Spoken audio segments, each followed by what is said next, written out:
graça e a paz de nosso Senhor e Salvador Jesus Cristo habite em vós. Eu quero nesse momento convidar você a acompanhar uma leitura na Palavra de Deus que eu irei fazer. E essa leitura está registrada em Atos, no capítulo 4. Nós iremos ler do versículo 31 ao versículo 35, que diz assim: Tendo eles orado, tremeu o lugar onde estavam reunidos. Todos ficaram cheios do Espírito Santo e com intrepidez anunciavam a palavra. Da multidão dos que creram, era um coração e a alma.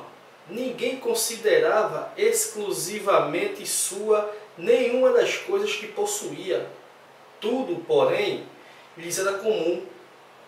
Com grande poder, os apóstolos davam testemunho da ressurreição do Senhor Jesus, e em todos eles haviam abundante graça, pois nenhum necessitado havia entre eles, porquanto os que possuíam terras ou casas, vendendo-as, traziam os valores correspondentes e depositavam aos pés dos apóstolos. Então se distribuía a qualquer um à medida que alguém tinha necessidade. Meu querido ouvinte da Palavra de Deus e irmão em Cristo Jesus, eu quero compartilhar neste exato momento com você a respeito da igreja que Deus quer. O texto bíblico que nós acabamos de ler narra o pontapé inicial da Igreja de Jesus Cristo aqui na Terra.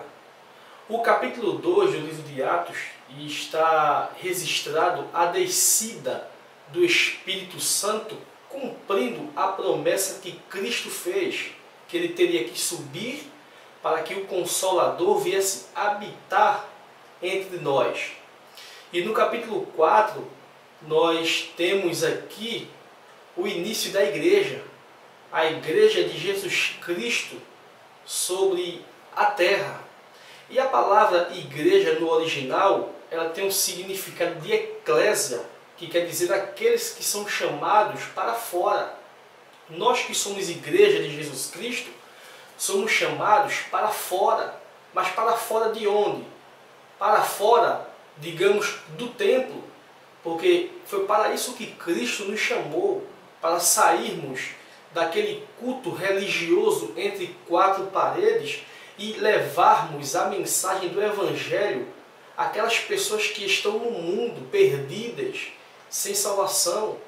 Levar a mensagem do Evangelho àquelas pessoas que nunca ouviram falar de Jesus, aquelas pessoas de corações duros, aquelas pessoas que muitas das vezes elas não sabem nem quem é Jesus e sequer têm noção que exista um Deus verdadeiro que é digno de honra, de glória e de louvor.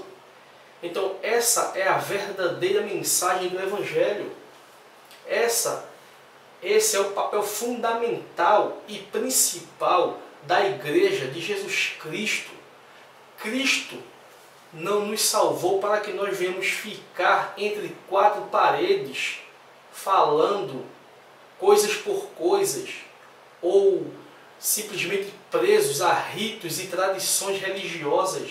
É importante nós nos reunirmos em oração? Sim. É importante nós nos reunirmos na casa de alguém, ou até mesmo no templo. É importante, mas que isso não venha virar rotina, mas que isso não venha virar o nosso fator fundamental a ponto de dizermos que não vivemos sem a casa de Deus, pois o Senhor nos chamou para que nós venhamos pregar o Evangelho. Ide por todo o mundo, pregai o Evangelho a toda criatura. Então aqui nós temos o fator fundamental da igreja. É aqui que a igreja de Jesus Cristo, ela dá o pontapé inicial. É aqui que ela começa. É aqui que a igreja começa a se espalhar sobre a terra, cada um para um lugar específico, testemunhando a respeito de um Deus que morreu e ressuscitou para pagar a dívida que nós tínhamos, pois nós jamais suportaríamos o peso da cruz se não fosse Jesus Cristo. Então, o fator fundamental da igreja é proclamar as boas novas, a mensagem de salvação, a mensagem de que Cristo morreu e ressuscitou para nos dar a vida eterna. Mas quando nós temos visto nos dias atuais, as igrejas têm distorcido o verdadeiro evangelho. As igrejas têm pregado um evangelho anátema. E a igreja que eu estou me referindo não é o templo religioso, e sim os homens. Os homens têm pregado mensagens egoístas, mensagens que falam a respeito de um Deus que não cobra nada de ninguém, a respeito de um Deus que vive para tão somente dar vitória ao seu povo. As igrejas têm vendido bênção, vendido salvação, vendido água, terra ungida e muitas outras coisas, descontrariando totalmente a mensagem do Evangelho de Jesus Cristo que está em sua palavra. Vamos analisar pelo menos 4 fatores fundamentais da Igreja de Jesus Cristo. E o primeiro fator que eu quero analisar com você é o fator da oração. A importância de nós orarmos. O versículo 31 vai dizer que todos estavam reunidos em oração. E a oração, meu querido ouvinte da palavra de Deus, irmão em Cristo Jesus, é um dos fatores fundamentais da Igreja do Senhor.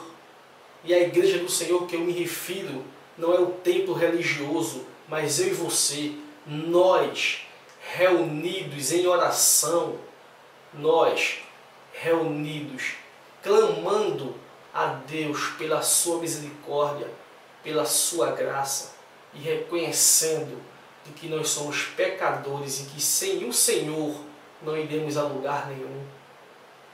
A oração é fundamental na vida da igreja, porque é através da oração que você fala com Deus, é através da oração que Deus responde a você e você entra em contato direto com Deus. Então é importante a igreja estar em oração com Deus, porque é orando que nós estamos dialogando. E um dos fatores fundamentais da oração não é só a gente pedir, mas a gente também agradecer e esperar Deus falar através da sua palavra, a Bíblia Sagrada, a palavra de Deus. O segundo fator fundamental da Igreja de Jesus Cristo é uma igreja que é cheia do Espírito de Deus. O versículo 31 também vai afirmar isso. A igreja do Senhor deve ser cheia do Espírito de Deus. Vamos ver o que o versículo 31 fala. Ele diz o seguinte: e tendo eles orado, tremeu o lugar onde estavam reunidos. Todos ficaram cheios do Espírito Santo e com intrepidez anunciavam a palavra de Deus. Note aqui que quando eles ficaram cheios do Espírito de Deus, eles anunciavam a mensagem do Evangelho. Eles anunciavam a palavra de Deus. E hoje nós vivemos em uma época onde a inversão de valor tem tomado conta. Para muitas pessoas, ser cheio do Espírito de Deus é você falar em línguas, pular, marchar e fazer um monte de besteira que a palavra de Deus não ensina. Pois é, muitos estão desprezando os ensinamentos da palavra de Deus, distorcendo o fator fundamental, distorcendo o seu conteúdo e seus princípios, com suas hermenêuticas erradas, usando a sua exegese ao invés de exegese. Pessoas que distorcem totalmente o texto. As pessoas pensam que ser cheio do Espírito de Deus é você fazer coisas que não dá para admitir, é você falar em línguas, uma língua que ninguém nunca viu, que nem o próprio Deus entende. É estar com meninice na casa de Deus. Para muitos, isso é ser cheio. Mas a palavra do Senhor está nos informando que ser cheio do Espírito de Deus é algo diferente. Pois todos aqui foram cheios do Espírito e com intrepidez, com ousadia, anunciavam a palavra do Senhor. Voltemos ao verdadeiro Evangelho, ao Evangelho de Jesus Cristo, ao Evangelho que não se contradiz, ao Evangelho puro e imaculado. Terceiro, os apóstolos estavam cheios de graça. O versículo 33 vai afirmar isso. Ele vai dizer o seguinte, lá no finalzinho, ele vai dizer, e em todos eles havia abundante graça. E todos nós sabemos que graça, o seu significado original é favor imerecido. Graça é eu fazer por uma pessoa aquilo que ela não merece que eu faça por ela. Mesmo assim eu faço. Porque foi isso que Cristo fez por nós. Efésios capítulo 2, versículo 8 vai dizer o seguinte, porque pela graça sois salvos, por meio da fé, e isso não vem de vós, é dom de Deus. Então, meu querido ouvinte da palavra de Deus, a palavra graça é favor imerecido. Eu não merecia ser salvo por Deus, você também não. A humanidade não merece a salvação de Deus, porém Deus, por sua infinita graça, disponibiliza a sua salvação para todo aquele que nele crê e se arrepende para viver uma nova vida ao lado de Cristo Jesus. Mas nós não merecemos. Mesmo assim, Deus, pela graça, nos concede. Então, os apóstolos, eles estavam cheios de graça.